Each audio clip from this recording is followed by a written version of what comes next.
Usage of have, has और had, मतलब कि हैव, हैज और हैड का जो प्रयोग है, इससे संबंधित आपको मैं ट्रांसलेशन बताने जा रहा हूँ। ठीक है, आपका देखिए यहाँ पे कुछ ट्रांसलेशन लिखा हुआ है इस प्रकार से। यहाँ पे क्या लिखा हुआ है?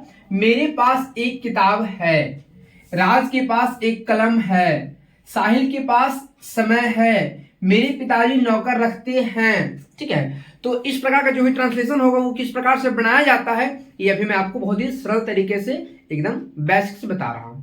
ध्यान से समझिएगा, ध्यान से देखिएगा। ठीक है, सबसे पहली बात क्या लिखा हुआ है? हैव, हैज और हैड। तो इन तीनों का जो हिंदी है वो क्या होता है? देखिएगा, हैव और हैज और हैड, इन तीनों का हिंदी होता है के पास या फिर रखता। ठीक है, देखिएगा, मेरे पास है ना, राज के पास, साहिल के पास। अब देखिएगा, मैं एक कार रखता हूं, है ना, मेरे पिताजी नौकर रखते हैं। तो रखना और के पास दोनों का ही होता है हुआ इंग्लिश क्या चीज? हैव भी होता है, हैज भी होता है और हैड भी होता है।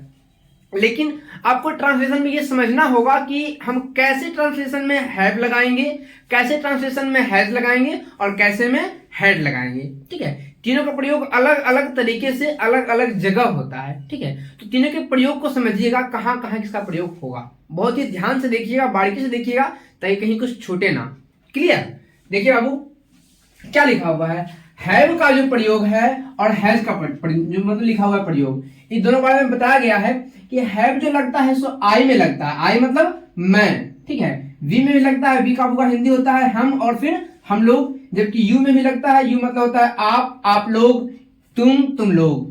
क्लियर है? फिर दे में भी लगता है, हैव का प्रयोग होता है बाबू, उसके बाद हुआ दे का हिंदी क्या होता है? वे लोग। ठीक है, इसके अलावा यहाँ पे लिखा हुआ है name double. Name double, double से आप लोग यहाँ पे कंफ्यूज हो जाएंगे इस चीज को सोच करके कि डबल मतलब होता है दो। ठीक है, डबल मतलब क्या होता है?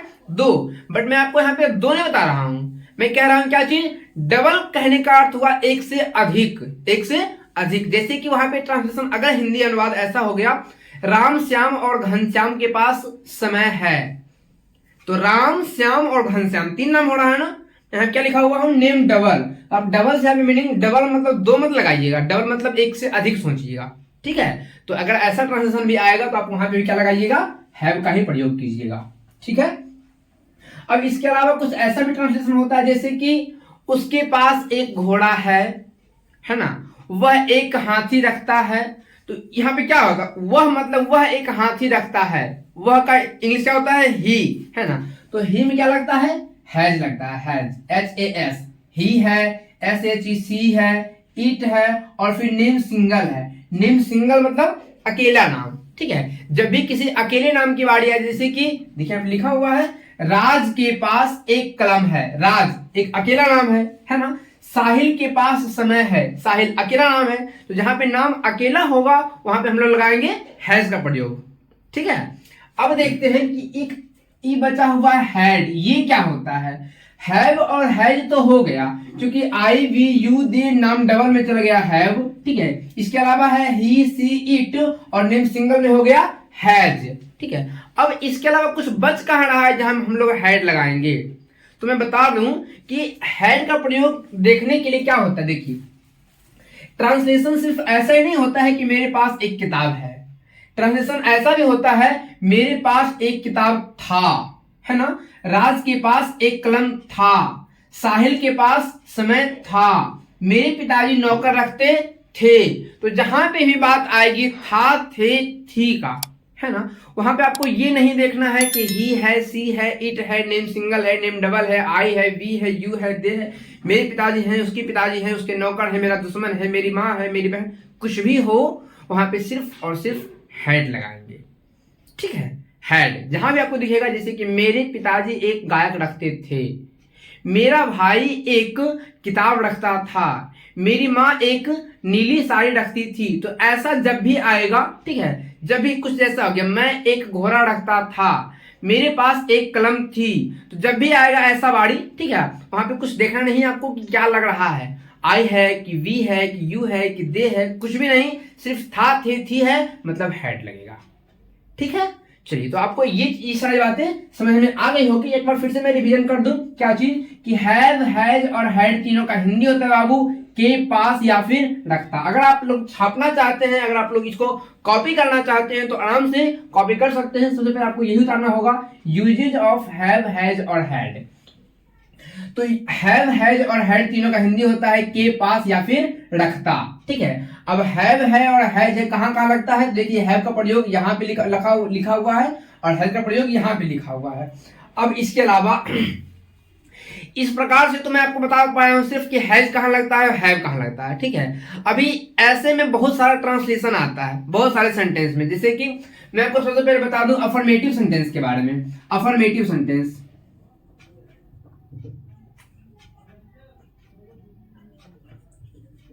अफर्मेटिव सेंटेंस के बारे में। ठीक है, इसमें जो लगता है स्ट्रक्चर बनता है इसका, वो कैसे बनता है बाबू ट्रांसलेशन बनाने के लिए, सब्जेक्ट प्लस हैव या हैज, हैव या has plus object oblique other word.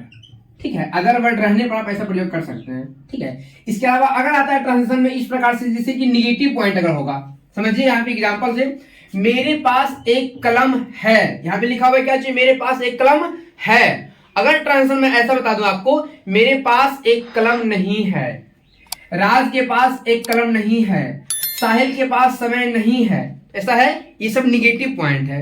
ठीक है, तो जब निगेटिव ट्रांसलेशन होता है इस प्रकार से, तो आप वहां पे कैसा प्रयोग कीजिएगा, निगेटिव सेंटेंस जब आएगा वहां पे क्या बनाइएगा आप स्ट्रक्चर में, सब्जेक्ट प्लस हैव या हैज, हैव या हैज प्लस नोट। ठीक है, हैव या हैज के बाद क्या लगाइएगा, नोट, और उसके बाद फिर लगाइएगा हुआ ऑब्जेक्ट ऑब्लिक अदर वर्ड। कुछ भी अगर अदर वर्ड होगा तो उसके बाद चलेगा, पहले सब्जेक्ट होगा उसके बाद फिर हैव या हैज चलेगा। ठीक है, आप हैव या हैज को कुछ अलग तरीके से भी हैवंट और हैजंट भी लिखाता है। ठीक है, तो आप सीधे सिंपल से तरीके से हैव नोट या फिर हैज नोट भी प्रयोग कर सकते हैं, NOT, क्लियर है ना। तो हैव नोट या फिर हैज नोट ऐसा भी चलेगा। अभी इसके अलावा एक और भी होता है सेंटेंस, वो कैसा होता है, इंट्रोगेटिव। इंट्रोगेटिव मतलब प्रश्न पूछने वाला काम। ठीक है, समझिए आप एग्जांपल में क्या लिखा हुआ है, मेरे पास एक किताब है। अगर आपसे मैं ऐसा प्रश्न पूछूं, क्या मेरे पास एक किताब है, क्या राज के पास एक कलम है, क्या साहिल के पास समय है, क्या मेरे पिताजी नौकर रखते हैं, क्या मैं एक गायक रखता हूं, क्या मेरे पास एक गायक है। अगर ऐसा आता है, प्रश्न पूछने का काम आता है ना, क्या मैं एक गायक रखता हूं, ऐसा अगर होता है इसको बोलते हैं हम लोग इंट्रोगेटिव सेंटेंस में। ठीक है, तो इंट्रोगेटिव सेंटेंस का जो स्ट्रक्चर होता है वो कैसा होता है, समझिएगा ध्यान से। इंट्रोगेटिव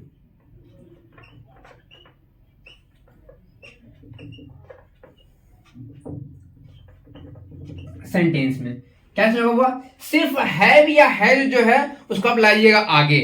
ठीक है, हैव या हैज जो होगा उसको आप लाइएगा कहां पे, आगे लाइएगा। तो हैव या फिर हैज, HAS। ठीक है, उसके बाद फिर हैव या हैज लगाने के बाद आपको लगाना है यहाँ पे सब्जेक्ट का प्रयोग करना है। सब्जेक्ट, सब्जेक्ट समझते हैं ना, वही I, we, you, they, ये सब जो होता है। ठीक है, he, she, it, name, single, double, Ram, Shyam, Ghanshyam, Mohan, ये सब जो होता है वो आपका सब्जेक्ट। ठीक है, तो पहले हैव या हैज, उसके बाद चलाएंगे हम लोग क्या चीज, सब्जेक्ट। अब उसके बाद आप लोग कुछ भी ला सकते हैं, ऑब्जेक्ट ऑब्लिक अदर वर्ड। ठीक है, इसका ऑब्जेक्ट होगा उसके बाद फिर अदर वर्ड, जो भी अगर कुछ ऐसा आता है तो उसे लगा सकते हैं। चलिए, अब आपकी बारी ही क्या हुआ यहाँ पे एग्जाम्पल समझने की। एग्जाम्पल को ध्यान से देख लीजिए, क्या लिखा हुआ है, मेरे पास एक किताब है। तो मैं ऐसा करता हूं कि मैं इसी ट्रांसलेशन पे इस तीनों सेंटेंस के बारे में बता देता हूं। ठीक है, एक ट्रांसलेशन है क्या लिखा हुआ है, मेरे पास एक किताब है, तो आपको हो गया अफर्मेटिव सेंटेंस का। अब मैं इस पर निगेटिव और इंट्रोगेटिव तीनों समझाऊंगा, ध्यान से समझिएगा। ठीक है, क्या लिखा हुआ है, मेरे पास एक किताब है। तो मेरे पास का मीनिंग क्या होता है, आई। ठीक है, अब आई लिखा हुआ है तो आई के साथ प्रयोग क्या होता है, हैव लगता है। आई में क्या प्रयोग होता है, हैव, वो लगा चुके हैं, आई हैव। उसके बाद फिर एक किताब, तो a book, I have a book.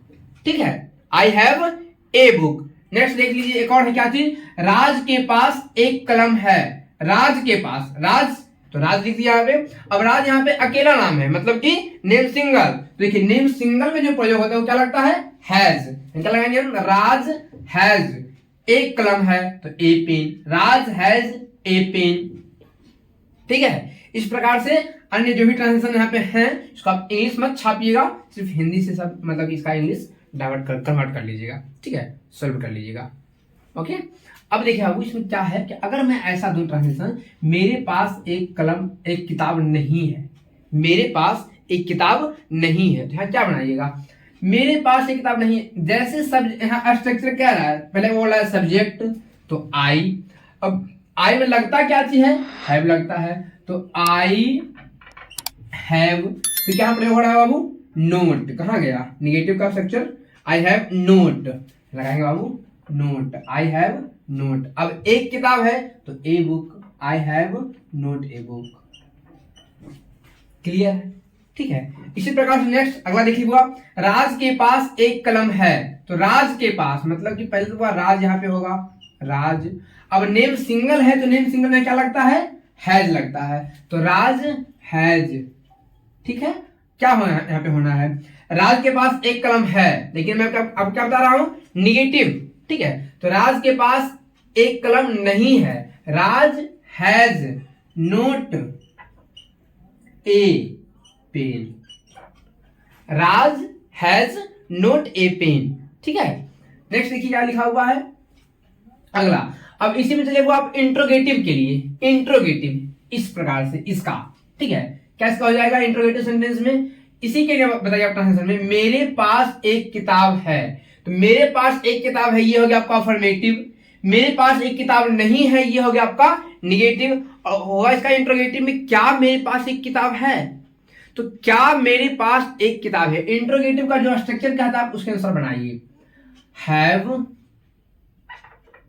I a book, have I a book, लेकिन आपको इस बात का थोड़ा सा ध्यान रखना है, वो ये चीज है कि इंट्रोगेटिव सेंटेंस का जब भी हम ट्रांसलेशन बनाते हैं तो उसके लास्ट में जो प्रयोग करते हैं साइन चिन्ह, वो फुल स्टॉप प्रयोग नहीं होगा, वहां पे लगाइए आप क्वेश्चन मार्क, ठीक है, ऐसा, ठीक है। इंट्रोगेटिव प्रश्न पूछने को वहां पे काम हो रहा है, तो प्रश्नवाचक में हमेशा लगता है क्या चीज, क्वेश्चन मार्क, ठीक है।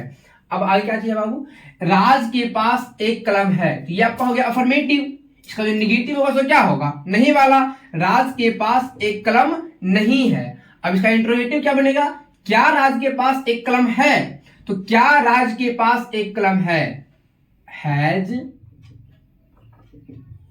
राज ए पेन, क्या चलेगा, क्वेश्चन मार्क, ठीक है, हैज राज ए पेन। इस प्रकार से आप लोग को सारी मतलब इस प्रकार से जो भी होता है तीन स्ट्रक्चर में, ठीक है, ये अफर्मेटिव का, निगेटिव का और इंट्रोगेटिव का, तो तीनों स्ट्रक्चर में आपको समझ में आ गया होगा, और आपको सच में समझ में आ गया है तो प्लीज यहाँ पे एस लिख करके कमेंट जरूर करेंगे, और एस लिख के कमेंट करने के बाद आपको एक वीडियो और बनाया जाएगा जिसमें सिर्फ हैव, हैज और हैड से रिलेटेड क्वेश्चन दिया जाएगा, ठीक है, उसको आप बना दीजिएगा, फिर आपको अच्छी तरीके से याद हो जाएगा, समझ में आ जाएगा, ठीक है। तो अगर सच में समझ में आ गया है तो ध्यान दीजिएगा कि एस लिख के कमेंट जरूर कीजिएगा, ठीक है।